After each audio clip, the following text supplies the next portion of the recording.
¿Hace falta tener una idea súper innovadora para emprender? A veces no. A veces se puede innovar en los procesos, en cómo tratamos a nuestro cliente o de otras maneras. Lo que sí es importante que sepamos es que si decidimos emprender, podemos estar intentando escapar de la carrera de la rata de la que hemos hablado en alguna ocasión. Hoy hablamos con una persona que intenta escapar de la carrera de la rata mediante su inversión en una propia compañía y es Pablo Vigara. Empezamos.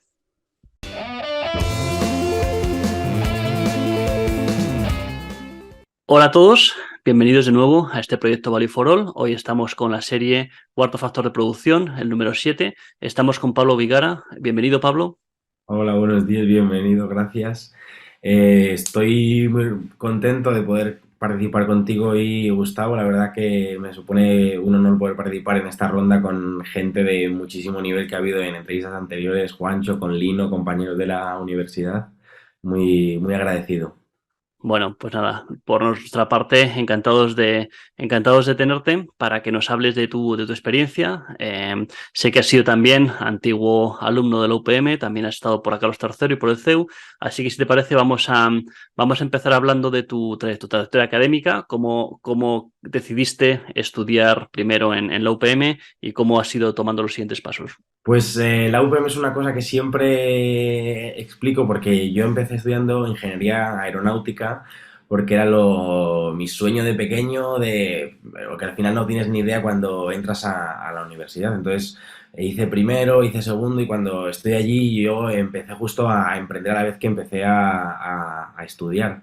Y ya una vez que estaba en primero de carrera, monté la primera empresa, que era una academia de formación para ir compaginando un poco mis estudios y cuando empieza a crecer es cuando me di cuenta de la oportunidad que estaba teniendo en mis manos y las necesidades que estaba teniendo. Entonces, entrando ya con todo primero de carrera aprobado, todo segundo de carrera aprobado, me di cuenta que digo, es que ¿qué hago aquí haciendo turbinas y haciendo motores que yo no voy a utilizar en toda mi vida? Entonces, descubro el grado de ingeniería de organización que tienen industriales en la Politécnica y veo que, digo, es que eso está mucho más alineado con mis objetivos, tanto personales como profesionales, y ahí es donde me cambié y acabo tercero y cuarto en industriales.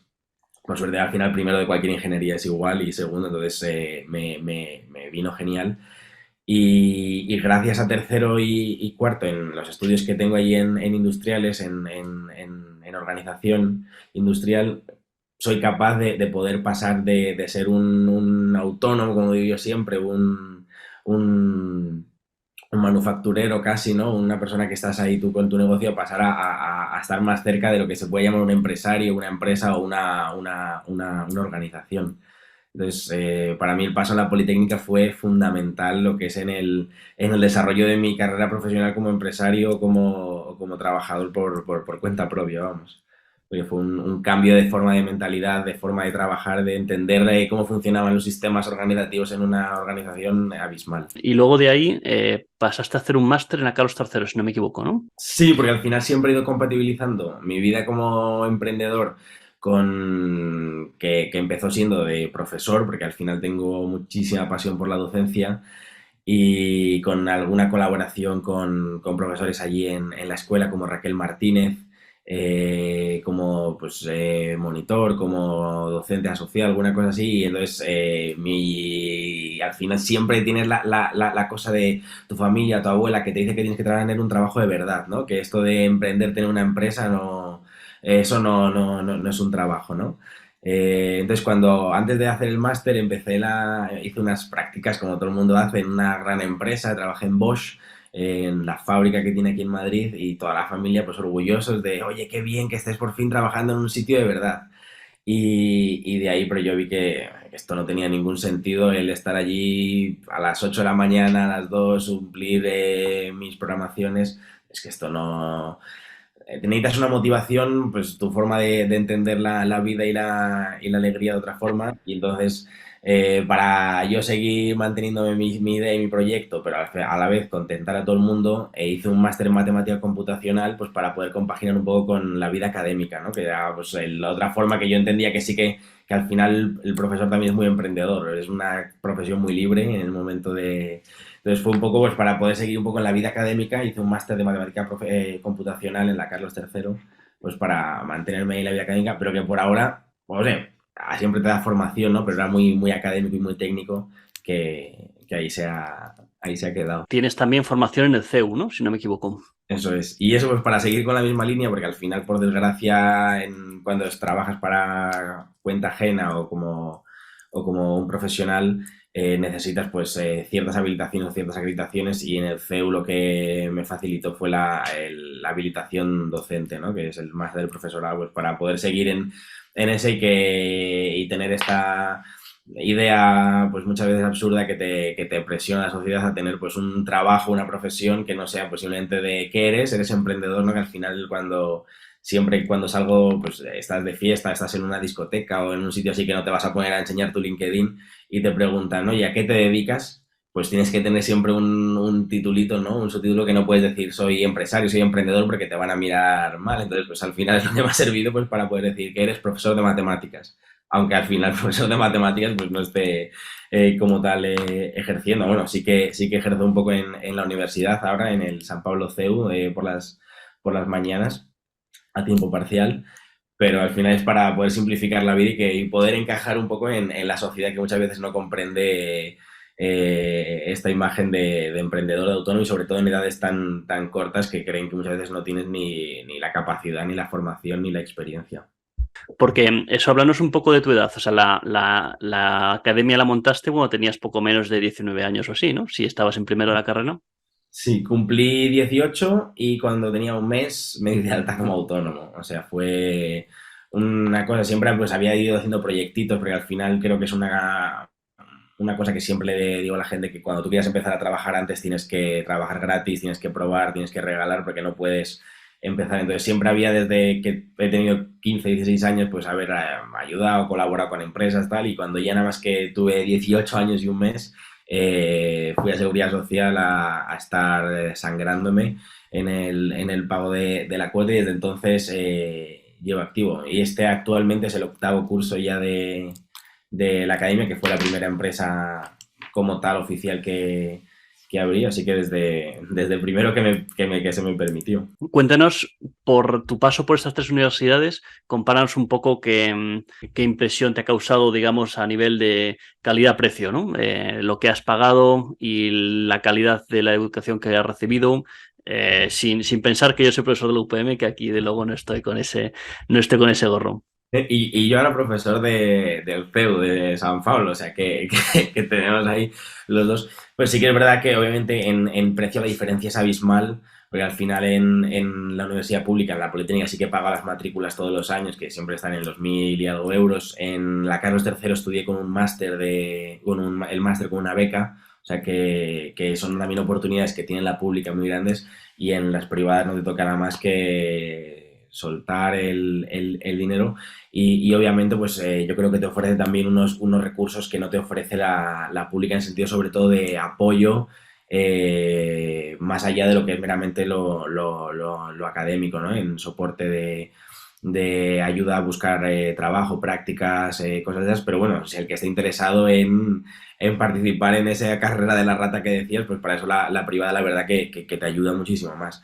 En cambio, la Politécnica pues tiene muchos programas parecidos igual que la Carlos III, pero la Politécnica lo desarrolla muy bien con Actúa UPM, que también participé y gané una de las ediciones como finalista. No llegué a conseguir el premio final, pero quedé en los finalistas y cosas de esas que te ayudan un poco al tener esa más libertad y menos seguimiento y presión por parte como de la parte de empresa, de los profesores, de todo eso, pues a esa cosa que necesitas para emprender, que es esa vidilla que necesitas de buscártela, sacar las castañuelas del fuego. Y yo siempre digo que, vamos, sobre todo en la escuela de industriales, en la ETSI de la Politécnica, para mí ha sido fundamental a la hora de poder aprender y concebir lo que es una organización y poder tener como capacidades de resolver y de desarrollar una organización. Y oye, sobre el máster de profesorado del CEU, eso te habilita para ser solo cuando la gente que lo hace, generalmente lo hace para luego hacer las oposiciones de la comunidad. Estás de profesor de secundaria, ¿no? ¿Estás tú en ese camino o realmente no crees que eso te llame la atención? Hombre, siempre está ahí porque al final ahora es lo que llevo diciendo más o menos todo el tiempo, que el poder social que tiene un trabajador por cuenta propia, y mucho más un funcionario, ¿no? Que dices, bueno, soy funcionario y ya todo el mundo como que se quita el sombrero ante ti, que dice, "Buah, esta persona es rica, ¿no?". Cuando en realidad muchas veces es rica, no. Tiene buena calidad de vida, quizás de horario de 8 de vacaciones, derechos sindicales, derechos laborales, pero que al final muchas veces eso ya depende de lo que cada uno le esté buscando y busque, porque sabes que vas a vivir, no sé si bien o mal, vas a vivir, es que no vas a tener problemas, pero bueno, hay veces que se necesita más adrenalina en la vida y que necesitas más ilusión y también, oye, ganas de aportar más allá de lo meramente que está establecido en tu convenio, en tu legislación, sino, oye, de estoy aportando ideas, estoy aportando cambio, estoy ayudando a gente, no solo a clientes, sino también a trabajadores, a empleados que forman una familia, un grupo contigo, pues es un poco. Sí que es verdad que la habilitación la aproveché ahora que tengo más capacidad y ganas de estudiar, pues era el momento de sacarle. Y bueno, me está sirviendo también pues para trabajar en la universidad y tener la habilitación en clases que doy también de FP en San Pablo C en la universidad. Pero al final, bueno, pues ahí está, nunca sabes cómo hacer, pero sobre todo pues para tener a la abuela calmada, ¿no? Y que sepa que tienes una profesión y poder decir cuando te preguntan a qué te dedicas, pues a ser profesor de matemáticas y ya está simplificado y entendido. ¿Y qué motivaciones tuviste para emprender? Tú habías dado clase ya antes de tener los 18 años y viste claro la academia, porque mucha gente lo que hace es ir puerta por puerta, ¿no? Con los vecinos, con amigos, con los primos y tal, dando las clases particulares por ahí. Y eso, claro, es poco, digamos, la manera de escalarlo es ponerlos todos juntos, ¿no? Y que cada uno pague pues casi lo mismo que paga por la clase particular, pero ponerlos todos juntos es una manera de escalar el negocio y no mucha gente se da, digamos, tiene la valentía de tomar ese camino, ¿no? ¿Cómo te decidiste a dar ese paso? Bueno, al final es una cosa que tanto en ese primer proyecto como en los demás que he ido haciendo y que siempre comento con directores de expansión que trabajan ahora conmigo en la empresa, es que cuando empiezas un proyecto, y eso ya también cuando doy clase, no puedes de repente coger y decir, oye, hacer un business model canvas, preparar un DAFO, preparar todas las cosas que tenían en el grado y decir, la voy a montar, voy a ir al banco y voy a pedir una inversión de 1 millón de euros cuando no tienes experiencia, no tienes un grupo, una formación que te permita, ¿no? Entonces, pues hay que ir testeando, que es uno de los pasos que siempre te saltas, tienes que ir validando y testeando tu idea, tu empresa, tu proyecto. Y pues fue un poco así. Y el proyecto pues va saliendo, o sea, puedes tener una proyección a largo plazo, pues tienes un escenario a largo plazo y luego una hoja de ruta, pero no puedes plantarte allí, ¿no? Tienes que ir probando, iterando y cambiando. Y fue un poco la idea, pues en la primera academia, que al final no era más que un pequeño localcito, pues para yo ser que he dicho al principio, manufacturero, ¿no? Que estaba ahí con mis clases, mis alumnos, y ahí es cuando vas viendo, vas probando y dices, oye, pues al final también tienes que desarrollar un método, una idea que no se puede desarrollar así de por arte de magia. Entonces, fue un poco la primera vez, pues casi para ahorrar tiempo en los desplazamientos. Y ya, pues mira, fue decir, ya una pequeña mejora en mi proceso de atención al servicio, pues oye, para no estar perdiendo tiempo, pues puedo atender un cliente más o dos clientes más a lo largo del día, ya que no estoy desplazándome. Y cuando empiezas a estar allí, pues vas teniendo mejores ideas, mejores cambios y vas probando, probando hasta que al final desarrollas ahora una empresa que tiene 3 sedes de la academia y atiende a más de 1.000 alumnos todos los meses. Entonces es un poco el proyecto, pero no se ha desarrollado al principio como era ahora, sino pues al final vas creciendo y vas innovando y cambiando y probando hasta que pues vas dando con ajustes ahí al mercado. Y ahí tienes en tu familia alguien que haya emprendido, tus padres, tus abuelos son emprendedores, tienen empresas. Pues en mi familia tengo de todo porque mi madre es funcionaria, o sea que tengo el reconcome de tienes que entrar al aparato del gobierno a vivir bien, a estar a gusto, a estar cómodo.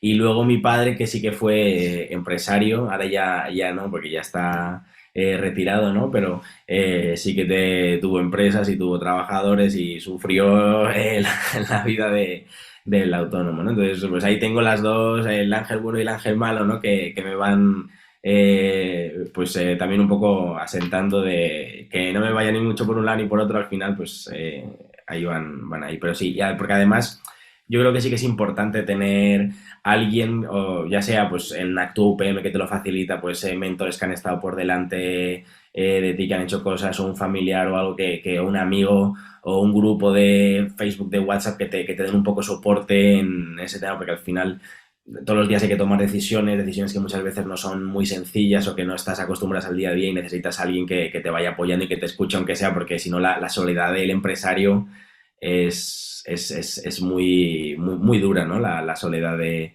los autónomos. Y los estudios de emprendimiento que tienes, entiendo que si has hecho el GIO, cursaste la creación de empresas en industriales y luego en Actúa UPM también recibiste formación si has seguido hasta todo el proceso, ¿no? Digo que la formación de tu VM al final es muy parecida a la formación que tienes a lo largo de, o sea, en pinceladas obviamente que tienes a lo largo de la carrera, no solo con creación de empresas con José Antonio Blanco, sino también en recursos humanos, Ana Moreno, en desarrollo de marketing con Teresa, con Víctor Fernández Frío. O sea, hay un montón de profesores que me ayudaron un montón durante el GIO que más que otra cosa, porque al final pues tú tienes que seguir formándote, así si tienes que leer libros, tienes que aprender, porque al final tu empresa va cambiando, tu gente va cambiando, tu equipo, y ahí hay que estar pendiente del sector, tu mercado, de tu nicho, de tu a nivel macro también, hay que conocer pues todo, pero sí que te da una visión y un cambio de mentalidad de entender sobre todo cualitativamente oye, pues todas las perspectivas y todas las aristas que tiene una empresa y una organización, que no es solamente el estar ahí tú con tu producto y con tu idea, sino oye, que es que tienes que cuidar muchos más aspectos para poder crecer y emprender. Y eso y sobre todo a nivel estratégico, pues vamos, para mí muy útil me ha sido todo. Y hablando ya un poco de la academia, que entiendo que ahora es la Academia Vígara, ¿no? Que es lo que proviene de tu primer local. ¿Cómo lo compaginaste al principio con los estudios, ¿no? Que yo creo que es lo que más miedo le puede dar a la gente, ¿no? Decir, como si yo tengo que estar en la escuela de industriales de 9 a 2 todos los días, o de 8:30 a 2:30. ¿En qué momento voy a estar dando las clases o cuándo como en el autobús, cuando vuelvo de un sitio a otro? ¿Cómo te organizabas esos primeros tiempos? Y compaginar al final con industriales fue más sencillo porque pues mucha parte de la carga lectiva que tenía en industriales, pues mucho oye, en marketing, pues al final aprovechaba pues para desarrollar ideas en recursos humanos, en creación de empresas, ¿no? Pues también me sacaba mucho trabajo adelante. Yo creo que lo más duro fue en los primeros años también, que era cuando estaba en ingeniería aeronáutica, que eran enseñadores que no tenían nada que ver obviamente y que también fue como toda la parte del desarrollo de la empresa más primera, oye, pues de iteración, de creación, y en la que estábamos ahí. Pero al final reitero mi idea de que tienes que ir probando. O sea, al final, obviamente, yo cuando empecé, no empecé a trabajar pues 40 horas a la semana a tiempo completo, como me dedico ahora, ni tenía un equipo de 40 trabajadores como sí que existe ahora mismo. Al final, pues fui probando, empecé pues un local muy pequeño que yo manejaba muy bien, que tenía muchísimo control en todo, pues daba quizá 10 horas al principio de trabajo a la semana, luego pues 15, y luego lo que sí que es importantísimo y es lo más difícil, que es para dar el salto, sobre todo cuantitativo, que cuesta, es el confiar en la gente y el crear equipo y en el crear confianza y una red de valor dentro de la organización, que es la única forma, y me empezaron a ayudar pues al principio amigos, que oye, necesito que me eches una mano porque no puedo dar clase todos los días, necesito que venga pues martes después otra persona, y ya luego pues amigos ya no puedes y ya empiezan a ser pues trabajadores, ¿no? Y gente que empieza, que al final pues hay veces que son amigos, hay veces que no, pero empiezan a ser trabajadores y empiezan a ser un equipo y empieza a ser una organización pues en toda regla. Y yo creo que esa es la parte más importante, y el confiar y el saber delegar.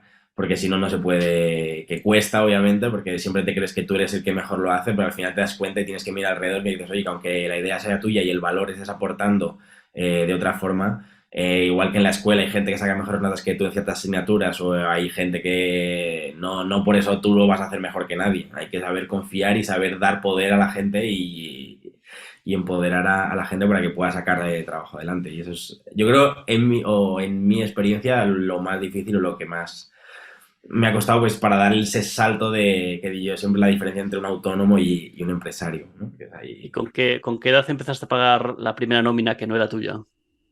pues a los 6 meses o así de empezar a emprender, o sea que apenas a la 18 años y medio, ¿no? Tenía las primeras cargas sociales, porque al final no es solo una nómina, sino también es una responsabilidad, o sea, cada persona que se une al equipo y que se une al proyecto no es solo meramente oye, un factor productivo más, aunque sí que ponga ahí al final, pues genera también un vínculo emocional, porque hay gente que se dedica a ello y que vive de ello y que tampoco se puede eh, tener como un número más. Eso al final, al menos como yo lo entiendo. Pero desde pues a los 6 meses o así desde que abrimos, ya los amigos dejaron de decir, oye, y esto ya no, para mí ya no está siendo una ayudita que estoy haciendo, necesito asentarme.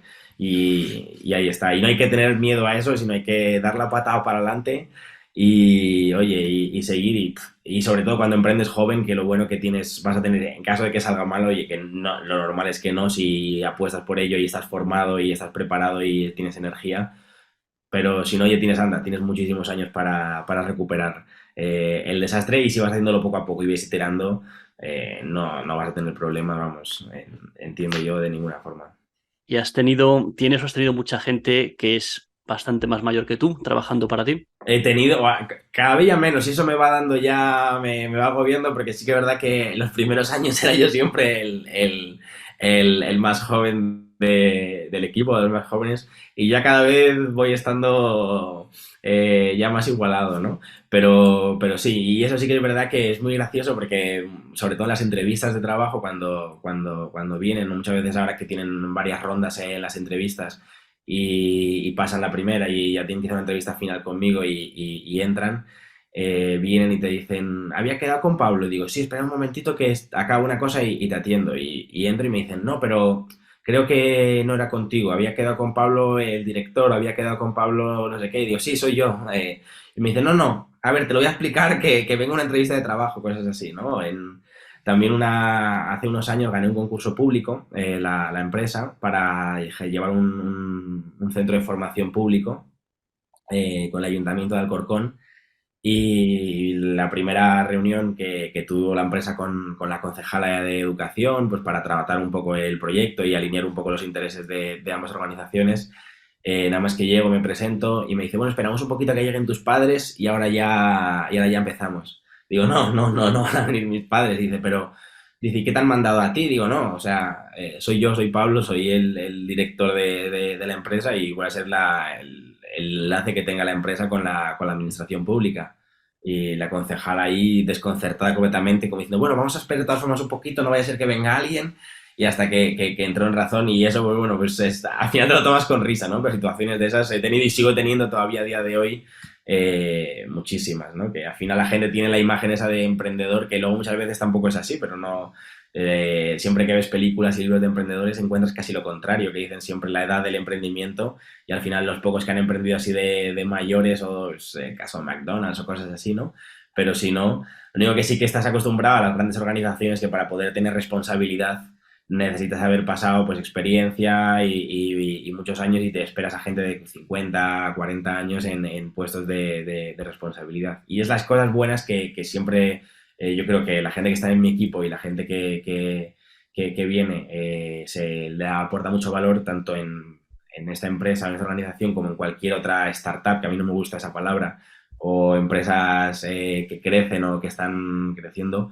La gente que participa tiene mucha más capacidad de aportar valor y de crecer y de profesionalmente, y luego si quiere dar el salto a otra cosa, pues porque tienes más contacto con todas las áreas de la empresa y no eres hoy un pequeño engranajito que hace una tarea repetitiva y monótona como si fueras una línea de producción, sino oye, que tienes más capacidad de mostrar tu sello y tu imagen ahí. ¿Tú consideras que tu emprendimiento es innovador o es no innovador? ¿Cómo lo evalúas eso?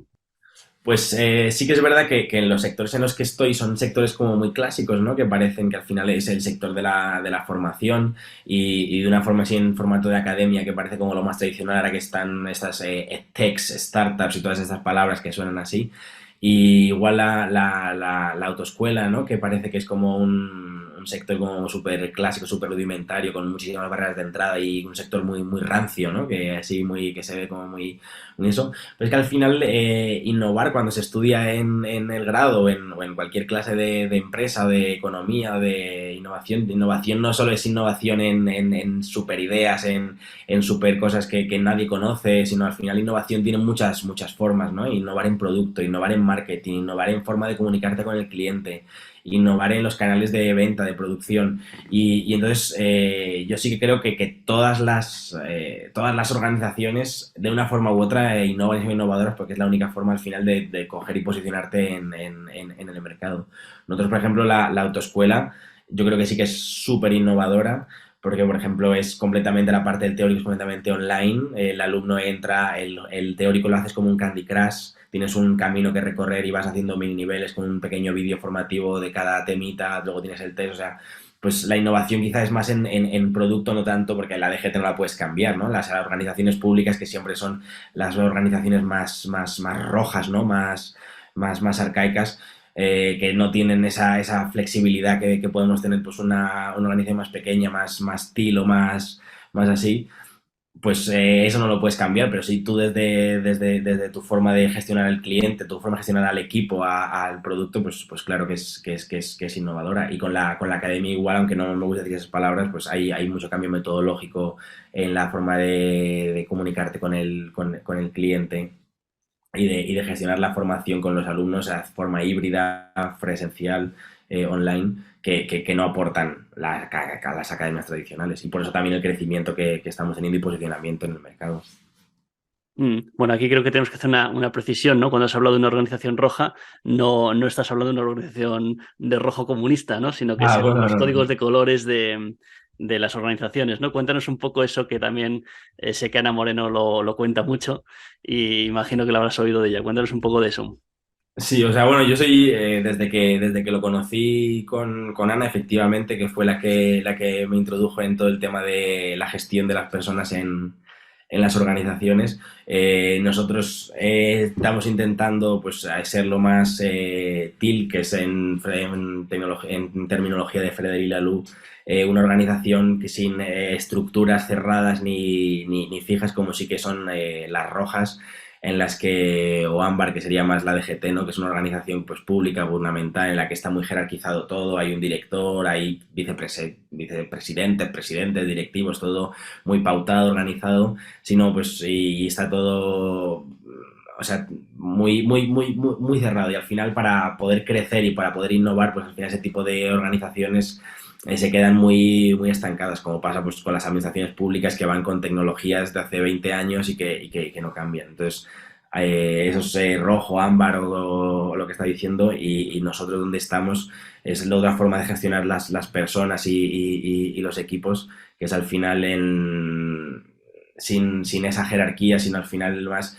aportando valor individual cada uno y haciendo las cosas pues más de forma libre, pero al final lo que dices, el mercado se ha dado cuenta que un plan quinquenal no existe. Entonces, si un gobernante no puede, o sea, no tiene la capacidad de decir así, porque hay esa libertad en el mercado y no llega a la empresa, porque no esa libertad se para justo en el nivel de célula de la empresa. Oye, que esa libertad de decisión y esa capacidad de toma de decisiones de forma libre, pues baje más abajo y no sea el CEO el que tiene ese poder de dirección de, oye, voy a tomar unas decisiones que van a afectar a toda la organización y van a de forma absolutista sin tener en cuenta a todos los demás miembros que forman parte de eso. Entonces, eso es también un poco lo que intentamos desde nuestro equipo, oye, que todo el mundo pueda un poco aportar pues, en la forma que puede y que no haya nadie que tenga capacidad, oye, ¿quién eres tú para poder imponer esta idea o cómo la has probado? ¿No? Pues al final es,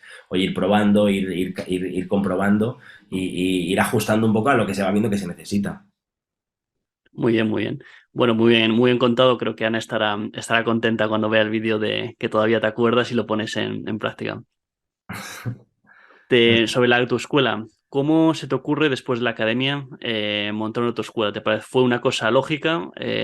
¿Fue algo que te surgió por alguien que te dijo? ¿O es algo por tu propia experiencia yendo a una autoescuela? ¿Cómo fue?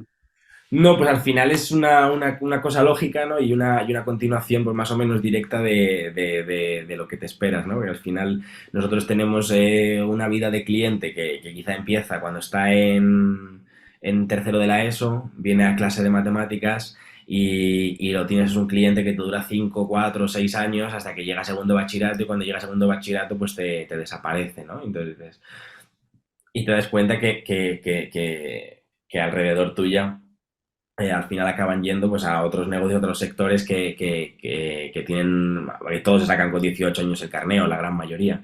Entonces, teniendo que es lo más difícil, ahí pues por ejemplo quizás una de las innovaciones que aporta la autoescuela es la forma de captación del alumno, que al final cambia esta captación tradicional de simplemente tener un local y esperar a que la gente vaya a entrar o tal, sino una captación que viene pues a través de un acuerdo con otra empresa que aunque forman parte del mismo grupo empresarial, son empresas diferentes, pero bueno, trabajan en consonancia pues para poder dar esa continuidad, esa confianza que hayas ganado en los clientes y esa base de confianza y de clientes que ya tienes que puedan, oye, aguantar un año más el ciclo de vida del cliente y poder formar en otros aspectos, ¿no? Que no son solo tan académicos, sino, oye, pues también eh, en el carnet. Hubo mucho debate cuando se creó la marca de si crearla desde dentro de Academia Vigara y que fuera pues un curso más, igual que das curso de matemáticas, de física, tener como curso de tal, pero al final las reglas del juego ya están escritas y las escriben los inspectores de Hacienda, ¿no? Y muchas veces también hay que tener en cuenta pues, temas fiscales y estructurales y al final son mercados muy diferentes y merecía la pena tenerlo separado y también para posicionamiento de cliente. Entonces, tanto por temas fiscales como por posicionamiento de marca, al final ha sido más conveniente tenerlo separado, pero no deja de ser como una pata más formativa del alumno, de la esperanza de continuación de ese ciclo de vida. Y tu proceso psicológico, porque ya en la autoescuela ya no puedes ser tú el que te metes en el coche con los segundos pedales a que la gente aprenda, ¿no? Ya tienes que confiar en un grupo, un profesor o un grupo de profesores que son totalmente ajenos a ti. ¿Cómo ha sido ese proceso psicológico? ¿Te ha costado? Hombre, eso, pero al final también ha pasado porque obviamente la academia al principio, yo soy ingeniero, ¿no? Y lo que yo sé y tengo mi formación sobre todo en matemáticas, ¿no? Que es donde yo tengo como más capacidad y más formación. Pero al final también en la academia llevamos años dando clases de latín y de griego y de cosas que al final se escapan más allá de lo que yo podía determinar, porque al final, pues matemática, física, química, todas esas cosas son cosas que sí conoces, o incluso pues lengua, que eran como las primeras asignaturas que empezaron a aparecer, que aunque quizá no seas profesional, oye, pues sí que tienes capacidad de conocerlas porque las has estudiado tal. Pero ya empiezan a aparecer, pues al final, nuevos productos, nuevos procesos, y al final es lo que digo que lo importante es poder generar esa libertad dentro de la organización para que haya, que es el objetivo y el sueño mío como empresario, que es que haya intraemprendimiento dentro de la empresa, que al final la autoescuela no ha dejado de ser una pata de intraemprendimiento dentro de la empresa, igual que muchos otros cursos de latín, de técnicas de estudio, de cosas así, de que haya una persona dentro de una organización y dentro de una estructura creada que tenga la capacidad de dar un paso adelante y decir, oye, yo me puedo encargar de esto y yo voy a desarrollarlo y voy a pelearlo y puede ser así.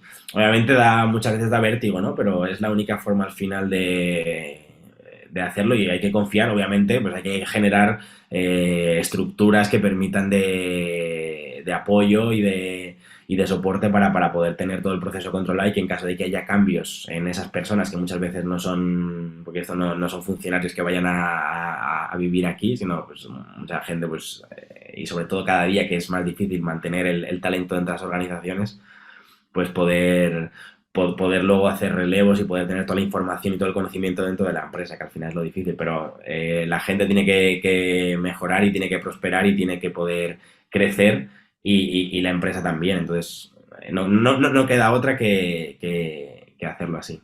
Mm. Y tienes también un sistema que se llama Akaker, ¿no? Cuéntanos cómo es, cómo funciona y para qué se usa.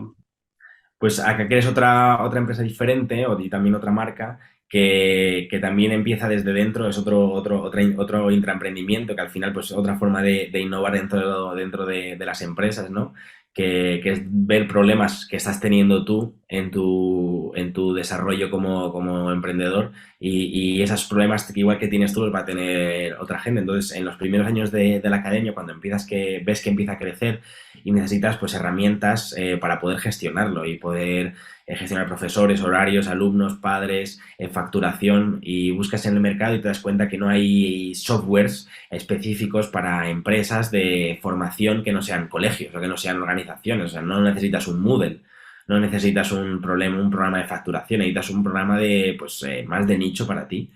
Y al final es donde empezó ya Kaker, que con Raquel Martínez, que para mí fue una de mis grandes mentoras, que es profesora también de la escuela y directora, apareció a Kaker, que al final es un software, un RP, un gestor de recursos y un LMS, ¿no? Un gestor de conocimientos para la formación, que empezó de forma interna pues para solucionar los problemas internos que había, pero cuando vimos con compañeros que al final es importantísimo en esa soledad del empresario que hablaba, pues comunicarte con no la competencia, porque no son la competencia, para mí al final son compañeros de trabajo, porque son los otros empresarios que tienes, empiezas a hablar con ellos y ves que también tienen las mismas necesidades y carencias que tú, dices, hombre, pues es verdad que esta solución que yo estoy poniendo les puede también ser útil a otros de los compañeros del sector, de la organización, de la asociación de academias.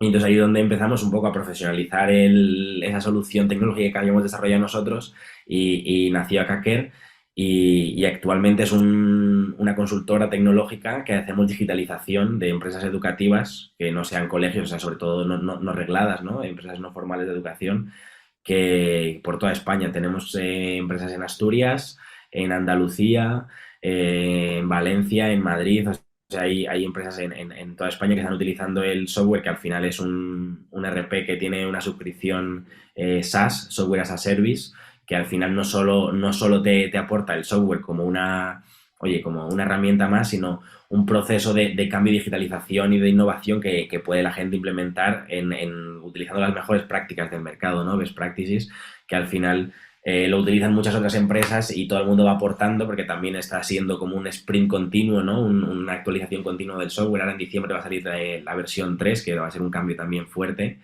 que va viendo, oye, pues todas las necesidades que van teniendo otras empresas, otras academias, otras incluso tenemos clubs deportivos, de patinaje, de deporte, que también siguen un poco este sistema de entidades de padre, alumno, profesor, dirección, y tienen esa organización y esa comunicación entre todos esos agentes, van aportando y van dando diferentes versiones y valores y aportan a esa comunidad que al final pues se va convirtiendo casi también en una comunidad más que en un mero software y una consultora de intercambio de conocimientos y de mejora.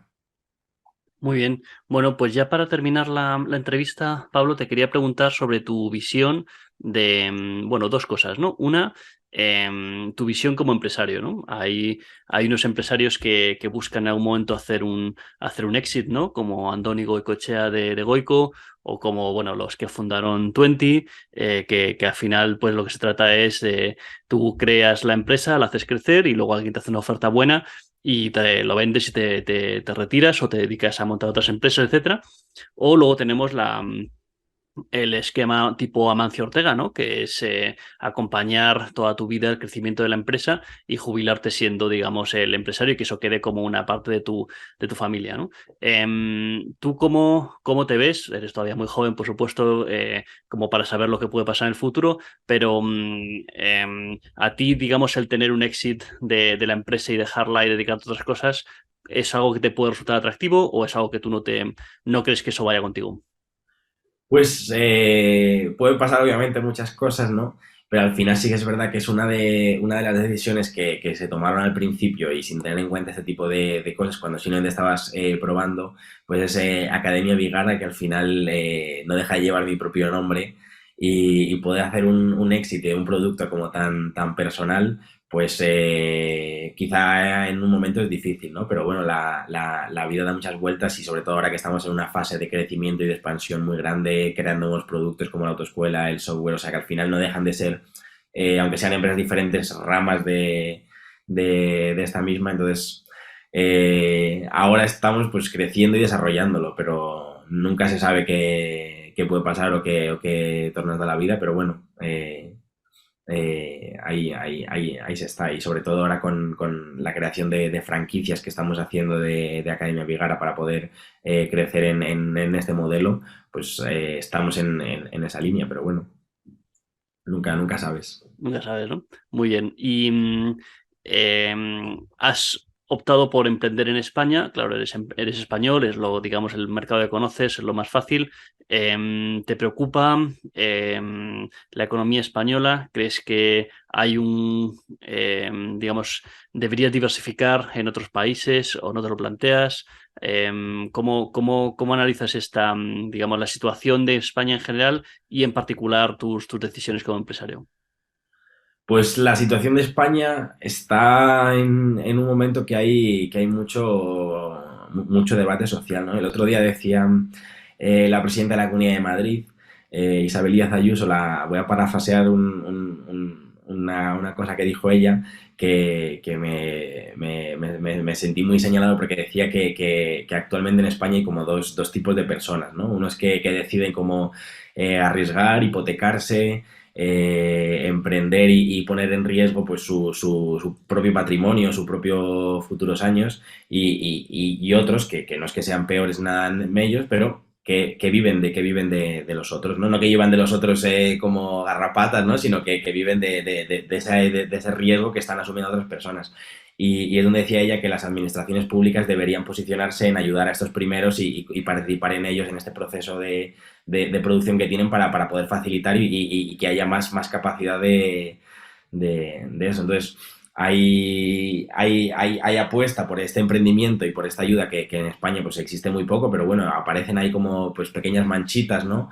En algunas administraciones que intentan como, oye, pues posicionar a España en esta posición, como decía la presidenta de la Comunidad de Madrid, y en otros sitios pues que todo lo contrario, ¿no? Que se intenta pues que no sé qué se intenta, sino que se olvida y no se potencia pues esta ayuda. Entonces, pues yo sí que soy optimista, ¿no? Y creo que puede cambiar mucho el panorama español y que está creando pues mucha base de emprendimiento en jóvenes en las universidades y cosas que no existían hace 5 o 6 años, pues hubs de emprendimiento, de ideas, de apoyos y oficinas en las administraciones, que al final es importante esa colaboración entre los sectores de la sociedad para poder tener una estructura y una capacidad de decir, oye, me siento seguro y no soy un bicho raro y no tengo que estar mintiendo cuando salga diciendo que soy profesor de matemáticas y puedo decir orgulloso de sí, soy empresario, soy emprendedor o soy autónomo y que no se te critique.